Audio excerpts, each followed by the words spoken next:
Bismillahirrahmanirrahim. Alhamdulillahirabbil alamin. Wassalatu wassalamu ala sayyidil mursalin wa ala alihi wa ashabihi ajma'in. Sahabat yang melakukan Allah.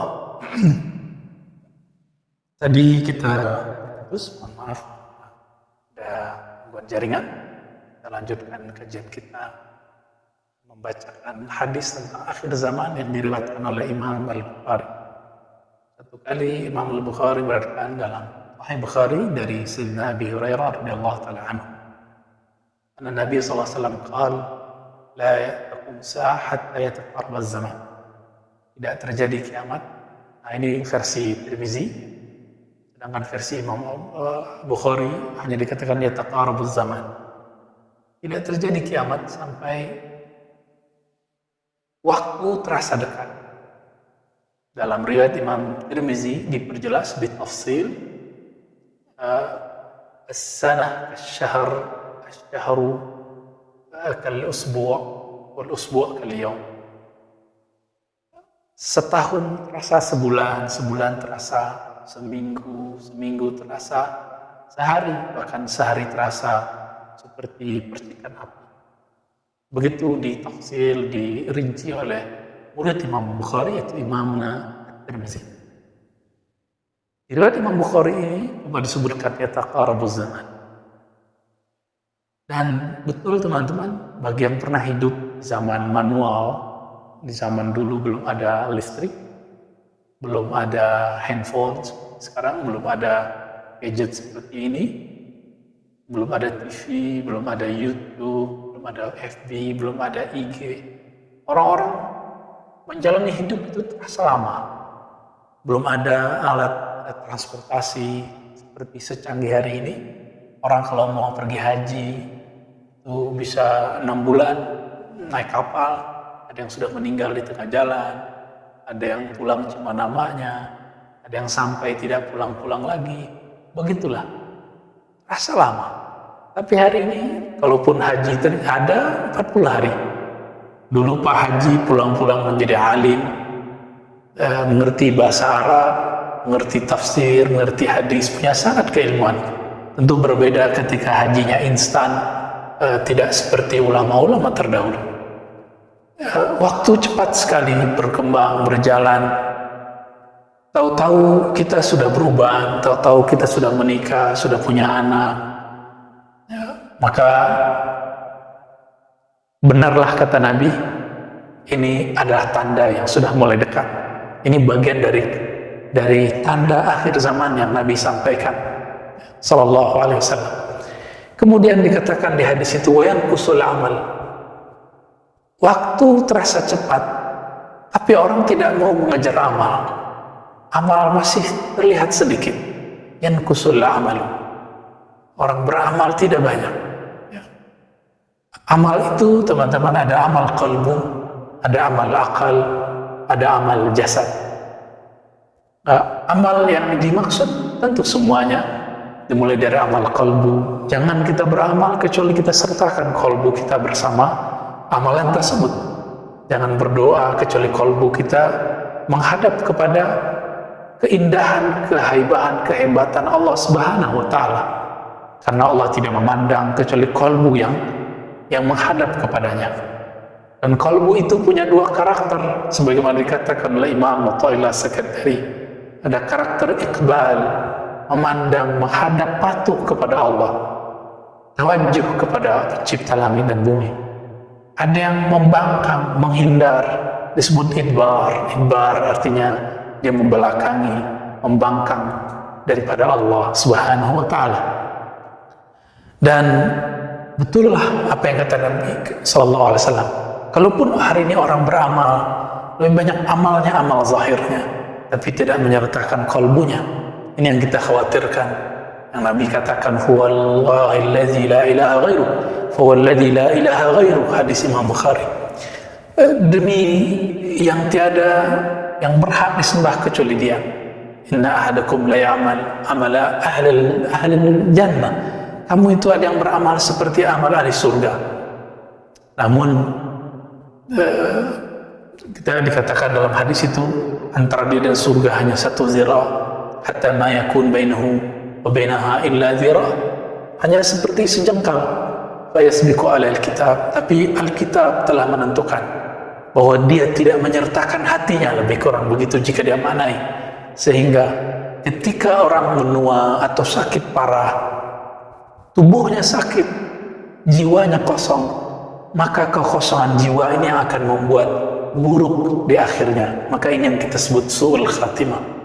Lain dengan orang yang ketika ibadahnya sedikit, tapi dalam sedikit itu dia menyertakan dirinya, menyertakan kalbunya bersama Allah Subhanahu wa Ta'ala. Inilah yang dikatakan Nabi ketika ditanya, apakah amal paling mulia wahai Rasulullah? Rasulullah mengatakan, al-imanu billah, yaitu amal hati, yakin percaya kepada Allah. Maka orang yang yakin kepada Allah, salat 2 rakaat salat sunnah, itu lebih utama daripada orang yang masih meragukan tentang kehebatan Allah, tentang keajaiban Allah, tentang kekuasaan Allah, walaupun dia salat 1000 rakaat bahkan 1000 tahun.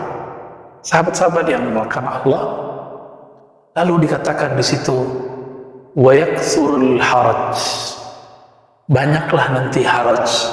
Apa arti haraj? Sahabat pun bertanya. Ternyata haraj bukanlah bahasa Arab Mekah dan Madinah. Ternyata ini bahasa Arab orang Habasyah, Ethiopia. Jadi ternyata dari dulu Arab ini banyak ragamnya. Apa kata Nabi? Nabi menguasai banyak bahasa. Al-haraj yaitu al-qatl, banyak kematian, pembunuhan. Qatl artinya kematian disebabkan karena pembunuhan. Teman-teman yang melakukan Allah, ketika kita membaca hadis ini, maka terbayang oleh kita bahwa di akhir zaman nanti, ketika waktu sudah cepat, amal sudah berkurang, ada satu yang akan terjadi di masa depan, yaitu banyak pembunuhan. Kita tidak tahu dan kita tidak mau mencocok logikan, karena ini sudah masalah global, bukan masalah cuma di negeri kita. Maka teman-teman, mari berpikir jernih, jangan berpikir konspiratif yang tidak sahih. Karena berpikir konspiratif itu ada teorinya, ada pendekatannya, ada mazhab dan alirannya, ada metodologinya, ada approach-nya, dan kita tidak sembarangan. Karena konspirasi ini jika tidak sahih, ini akan meracuni cara berpikir. Dan kami boleh mengatakan bahwa teori konspirasi jika kita ambil, ini akan berakibat kepada suuzon yang tidak bertempat. Maka hati-hati dengan konspirasi, harus bertanya kepada sang ahli. Konspirasi itu ada, tapi jangan asal ambil dari mana-mana. Sahabat-sahabat yang melakukan Allah, kita diajarkan untuk tidak mengikuti zan. Iyattabi'una illa zan. Tidaklah mereka mengikuti kecuali hanya zan. Apa arti zan? Asumsi-asumsi, opini-opini. Teman-teman, maka kepada para dai, siapapun yang dengan hati yang paling dalam, hati yang paling jernih, dengan kerendahan hati juga, teman-teman para dai, tolong jangan sampaikan suatu bahan pikiran yang masih bersifat opini. Karena opini cukup jadikan konsumsi pribadi atau jadikan obrolan internal kita. Jangan kemudian dikhutbahkan, diajarkan. Ingat, Nabi SAW mengatakan, di akhir zaman ketika ulama-ulama banyak meninggal, ittakhadhan nasu ru'asa juhala, orang-orang banyak mengambil pemimpin, figur-figur ulama-ulama yang juhala, yang mereka tidak mengerti ilmu, yang mereka mengikuti asumsi dan opini. Lalu dikatakan mereka dimintakan fatwa, lalu fa'aftau, lalu mereka berfatwa, fadallu wa adallu, mereka sesat dan menyesatkan orang. Kami minta ampun kepada Allah, memohon kepada Allah, semoga lisan ini tidak terjebak, tidak tergelincir ke arah sana. Dan kita berdoa juga semoga ulama-ulama kita, guru-guru kita, masyayikh-masyayikh kita, kiai-kiai kita dijaga oleh Allah Subhanahu wa Ta'ala agar tidak terjebak kepada asumsi dan opini. Teman-teman yang melakukan Allah, tadi di awal kita mengatakan bahwa Imam Bukhari menulis dalam kitabnya Sahih Bukhari, Kitabul Fitan, bab tentang fitnah akhir zaman. Imam Muslim juga demikian menulis dalam Sahih Muslim, Kitabul Fitan wa Asyratus Sa'ah, bab tentang kekacauan huru-hara akhir zaman dan tanda-tanda kiamat. Hadis yang disampaikan tidak jauh berbeda, berbedanya cuma dalam pengumpulan dan periwayatan beberapa hadis yang mungkin tidak banyak disebutkan di Bukhari lalu kemudian diperdalam dalam hadis Imam Muslim. Teman-teman yang makan Allah, ini zaman bukan, jangan dibayangkan lagi ini adalah zaman yang sederhana, masa yang akan kembali seperti dahulu kembali. Tidak, ini sudah masalah global, ini bukan masalah Indonesia saja, ini bukan masalah negara tetangga saja, ini masalah semua negara. Maka Nabi mengatakan, isbiru hatta talqawni al-haut. Sabarlah kamu, bertahanlah kamu sampai kamu bertemu aku nanti di haud, telaga Nabi sallallahu alaihi wasallam. Namun kita tidak mau sabar. Kita suka beropini, suka mengkritik yang tidak tepat. Kita mengkritik tapi isinya mencaci. Ketika mencaci, isinya kemudian menyudutkan. Dan seorang muslim tidak akan melakukan itu tentunya. Sibabul muslim fusuq, mencaci sesama muslim adalah kefasikan. Wa qitaluhu kufrun, membunuhnya adalah sebuah kekufuran. Teman-teman yang dimakan Allah, sahabat yang dimakan Allah, akidah Ahlussunnah mengenai akhir zaman, tentang peristiwa akhir zaman, ini sudah digariskan dengan jelas di dalam rukun iman. Rukun iman kita yang kelima adalah percaya kepada hari akhir. Sebelum hari akhir itu teman-teman, ada yang disebut asyratus sa'ah. Di dalam Al-Quran dan Sunnah, Nabi menyebut akhir zaman ataupun kiamat dengan sebutan beragam. Kadang disebut as-sa'ah, sa'ah dalam artian waktu, time. Juga berarti al-qiyamah, berdirinya suatu kejadian. Juga disebut dengan al-waqi'ah, kejadian besar. Juga disebut dengan istilah yang rumit ya, al-fitan ya. Ada zalazil dan segala macam, namanya sangat banyak. Untuk masuk ke arah sana, kita menemukan hadis-hadis yang beragam dan Nabi SAW menyampaikannya dalam waktu-waktu tertentu. Sahabat-sahabat meriwayatkan lalu dikumpulkan oleh para ahli hadis. Kemudian ulama kita di zaman sekarang membaginya bahwa akhir zaman itu teman-teman ada tanda-tanda yang disebut asyrat sughra, tanda-tanda kecil daripada hari kiamat. Dan yang kedua, ada tanda yang wusta, kejadiannya di pertengahan, setelah melewati masa yang kecil-kecil, tanda yang kecil-kecil. Tanda kecil ini tandai dengan diutusnya baginda Nabi, wafatnya beliau, terjadinya pembunuhan terhadap ahlu bait beliau, terjadinya huru-hara di berbagai negeri di tanah Arab dan segala macam. Nanti ada lagi setelah itu wusta, setelah wusta baru kubro. Wusta berarti pertengahan, kubro berarti tanda-tanda besar yang kemudian disebutkan dalam hadis Muslim. Ada 10 tanda besar sebelum kiamat terjadi. Lalu kita sekarang berada di mana teman-teman? Ini bukan untuk menakuti tapi untuk basyiran wa nadhira. Sekarang kita tugasnya adalah nazir, mewarisi tugas kenabian, yaitu memberikan peringatan agar umat warning, agar kita ketika kajian akhir zaman tertata tidak terjebak kepada hal-hal yang bersifat halu, mencocok logika. Kita sangat berterima kasih kepada para asatidz, para dai yang telah mengingatkan umat mengenai pentingnya akhir zaman. Cuma apabila kajian ini tidak ada arahnya, tidak mengikuti kaidah-kaidah Ahlussunnah, yang terjadi nanti adalah cocok logi, ketidaksabaran, lalu kemudian sangat mudah untuk diracuni agar terjebak kepada hal-hal yang justru menambah fitan, menambah kekacauan. Akan banyak orang yang tidak sabar lagi dengan kejadian-kejadian masa ini. Teman-teman yang melakukan Allah, sahabat-sahabat dimanapun berada, Nabi SAW menyebutkan banyak sekali, dan ternyata kita berada di akhir bagian pertengahan. Dan ini bukan pendapat saya pribadi, ini pendapat banyak ulama, salah satunya Al-Habib Abu Bakar Al-Adni, begitu juga Al-Habib Umar bin Hafiz, begitu juga masyayikh-masyayikh kita di negeri ini ataupun di Timur Tengah sana, banyak yang sudah mengatakan ini.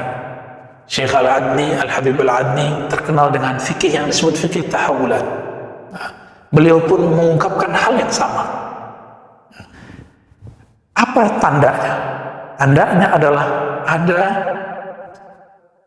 kejadian yang sifatnya global dan itu menggoncangkan dunia, yang dalam hadis diabadikan dengan sebutan jawrah. Teman-teman, akhir daripada tanda-tanda yang pertengahan ini adalah awal dari kemunculnya fitnatul dajjal dan juga awal dari kemunculan dari hadiyul mahdi, hidayahnya mahdi. Maka kita tidak akan putus asa juga, kita ada harapan. Maka ketika ini terjadi, ini ada harapan. Apa kata Nabi SAW? Allah akan mengutus Al-Imam Al-Mahdi yang akan membawa keadilan setelah muliat al-ardu jawra, setelah bumi dipenuhi dengan kezaliman-kezaliman. Jawra itu lebih daripada zulma. Jawra ini barangkali bisa juga diartikan konspirasi global atau apapun. Coba renungkan teman-teman, makan Allah, kita tidak usah benci satu negara, kita juga tidak usah kemudian menuduh satu negara. Coba lihat negara-negara yang dulu menyebut dirinya adik kuasa, paling maju, ternyata mereka mempunyai hutang yang sangat banyak sekali.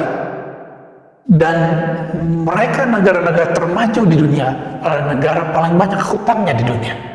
Meskipun mereka menghutangi negara-negara berkembang seperti kita, tapi pertanyaannya, jika negara seperti Amerika, seperti China, seperti Inggris, seperti negara-negara yang lain, Jerman, Prancis, berhutang, lalu siapa yang menghutanginya?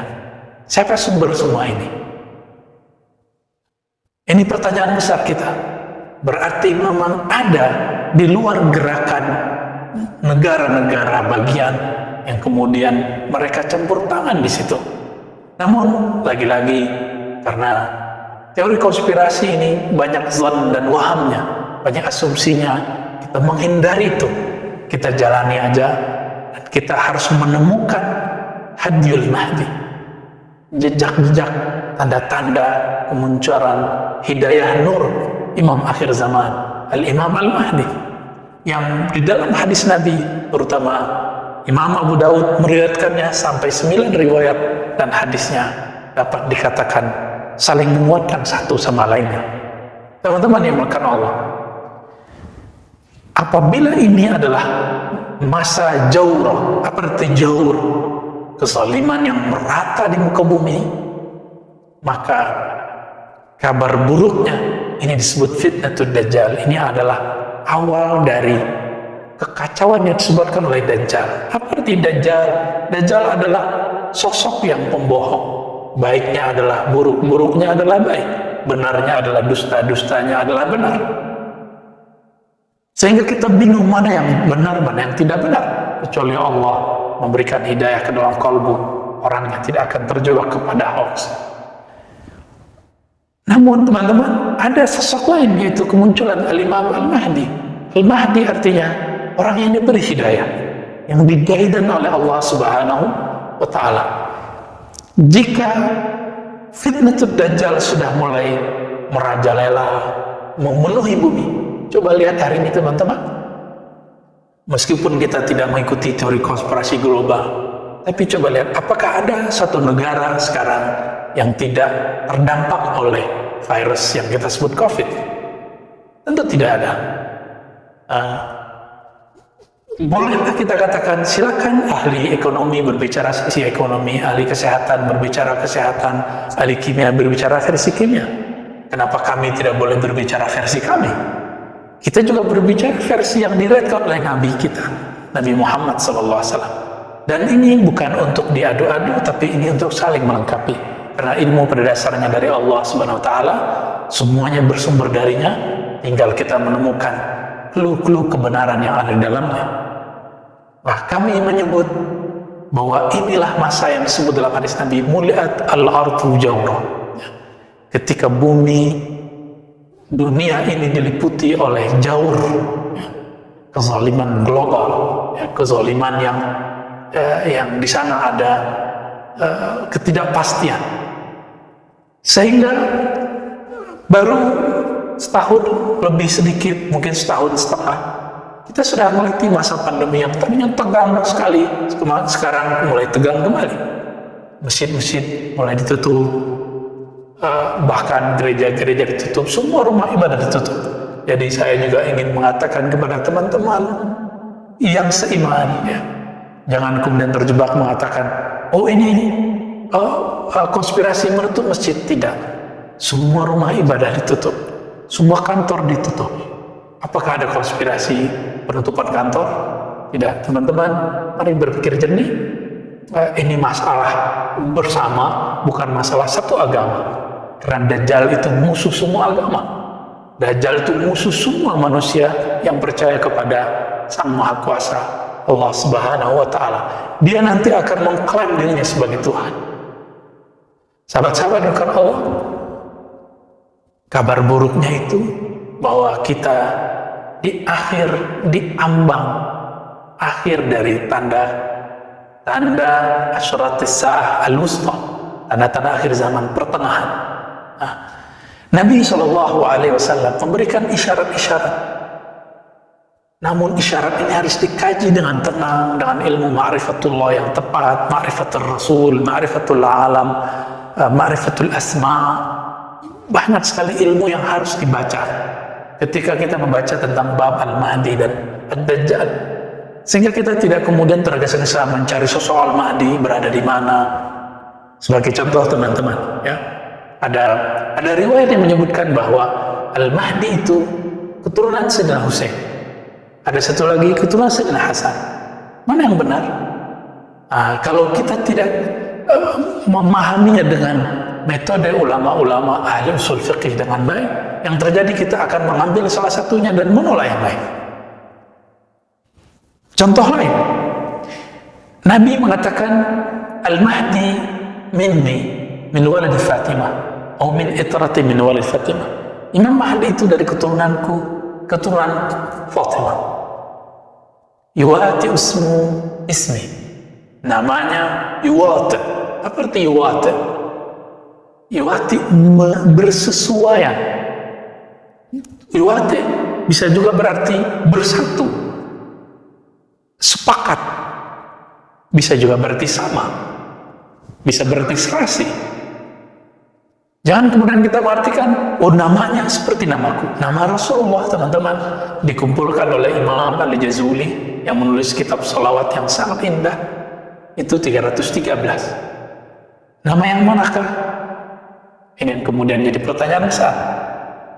Teman-teman yang bukan Allah, maka jangan tergesa-gesa jika ada seseorang yang mengalami mimpi, mengalami pengalaman rohani, mendapatkan ilham-ilham.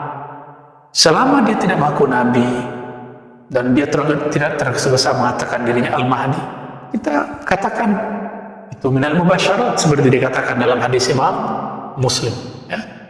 Kabar gembira yang Allah berikan kepada seorang Muslim. Isbiru, Nabi mengatakan isbiru, sabarlah kamu. Namun banyak orang tidak sabar, bahkan mempercayai sosok Al-Mahdi cuma dengan jalur WA, ya. Jalur yang sebenarnya ini sulit diterima oleh seorang ahli hadis yang baru pemula pun. Maka teman-teman, supaya kita tidak terjebak dalam hal itu, ada beberapa kaidah ketika masuk mengkaji tentang akhir zaman. Yang pertama, tidak menggunakan dalil kecuali dalil yang sahih, baik dari Quran ataupun sunnah yang sahih, ya. Jadi apabila ada kajian akhir zaman dengan menggunakan hadis yang tidak sahih, maka akan memunculkan perdebatan yang luar biasa. Yang kedua, kajian akhir zaman, hadis-hadis akhir zaman harus sesuai dengan usulul aqidah Ahlussunnah wal Jamaah. Harus sesuai dengan usul pokok akidah. Kaidah-kaidah ini sudah diwariskan ulama kita turun-temurun dari zaman ke zaman, dijaga dengan sanad yang sahih. Sehingga kita tidak terjebak kepada apa yang disebut cocok logi yang tidak sesuai dengan tempatnya. Maka kita harus menghindarkan cocok logi. Dan yang ketiga, teman-teman, as-sabr fil bahthi. Sabar dalam membahasnya. Jangan kemudian terburu-buru untuk mengklaim, untuk menyebutkan, untuk memahami, apalagi menyimpulkan. Apalagi kemudian mengklaim inilah yang paling benar. Bukankah kita sudah trauma di tahun lalu ketika ada satu hadis yang sangat dhaif jiddan, dhaif yang lemah sekali mengenai penentuan dukhan. Dukhan itu berarti asap atau kabut yang merata di bumi di pertengahan Ramadan. Teman-teman coba lihat, apakah terjadi? Sudah 2 Ramadan tidak terjadi. Kenapa? Karena seandainya pun kita menggunakan riwayat itu, riwayat Al-Imam Al-Hafiz Abu Syekh, itu pun syaratnya belum cukup kalau kita mau menggunakan riwayat tadi. Tapi masalahnya riwayat tadi bermasalah. Hadis dukhan ada, bahkan ayatnya ada, tapi dukhan dalam Al-Quran berkaitan dengan kiamat yang besar itu. Adapun dukhan yang akan terjadi di akhir zaman, kita tidak tahu kapan terjadinya. Ini mirip-mirip dengan ilmu intelijen. Ini pasti terjadi, tapi kapan terjadinya itu yang tidak tahu. Maka jangan terburu-buru, jangan menakut-nakuti umat, jangan beropini sebelum itu jelas ilmunya secara qat'i. Jangan kemudian kita termasuk kepada yang dikatakan dalam hadis Nabi, fa'aftau fadallu wa adallu. Lalu mereka berfatwa, berpetua, berceramah, lalu mereka sesat, keliru, dan menyesatkan, membuatkan semua orang keliru. Kita sudah lihat betapa paniknya banyak orang di tahun yang lalu. Kita mau ulang kembali? Tentu tidak. Maka tips tadi teman-teman, dalilnya harus sahih, kemudian tidak makan cocok logi, ya, tapi harus sesuai dengan kaidah-kaidah usulul aqidah, usulul hadis, usulul fiqh. Dan yang ketiga, as-sabru fil bahthi, sabar dalam membahasnya. Inilah yang dilakukan dengan baik apik oleh Syekh Al-Habib Abu Bakar Al-Adni. Kita bisa meniru dan mengambil ibrah dari apa yang beliau katakan. Teman-teman yang melakukan Allah, insya Allah ke depan kita akan membahas di waktu yang tentunya lebih luas tentang sosok yang disebut dengan Dajjal, Mahdi, sejarah apakah yang terjadi pada Dajjal, lalu sebelum Dajjal keluar apa yang terjadi fitnatul Dajjal, apakah pandemi bagian dari itu. Kita juga sudah memulainya sedikit dan kita akan perluas di sana. Kemudian Al-Mahdi, siapa sosoknya, apa yang dimaksud nama dalam hadis itu. Namanya sama dengan namaku, begitu kata baginda Nabi. Apa arti nama di situ? Karena nama dalam bahasa Arab lebih luas maknanya daripada nama dalam bahasa Indonesia. Nanti kita akan membahas juga mengenai siapakah tentara Dajjal, siapakah pengikut Dajjal. Karena Nabi mengatakan, jika kamu mendengar Dajjal, maka larilah ke gunung-gunung. Karena tidak semua orang selamat ketika ketemu Dajjal. Siapapun yang merasa dirinya beriman, bahkan sekelas kiai sekalipun, jika bertemu Dajjal, orang sakti sekalipun, orang mandraguna, orang punya keramat sekalipun, jika ketemu dengan Dajjal, dia akan tunduk. Maka kita harus mengenal siapakah yang disebut nanti atba'ud Dajjal, pengikut-pengikut Dajjal, junud Dajjal, juyusud Dajjal, orang yang akan berjuang bersama Dajjal. Lalu ada hadis, siapakah yang menjadi tentara Al-Imam Al-Mahdi. Dengan harapan kita mengetahui ini, kita mengetahui ke arah mana kita bergerak, hadis mana yang kita ambil. Oleh teman-teman yang bukan Allah, nanti kita akan urai itu satu persatu. Insya Allah kita minta kepada Allah SWT, ayyasir lana al-umur kullaha. Semoga Allah memudahkan niat-niat kita tersebut dan kita terhindar daripada zallat, wad-dhalal, ya. Terhindar daripada ketergelinciran, terhindar daripada kesesatan. Nasallallahu al-'afwa wal 'afiyah lana wa liwalidina wa limasyayikhina wa lisairil muslimin. Walhamdulillahi rabbil alamin. Assalamualaikum warahmatullahi wabarakatuh.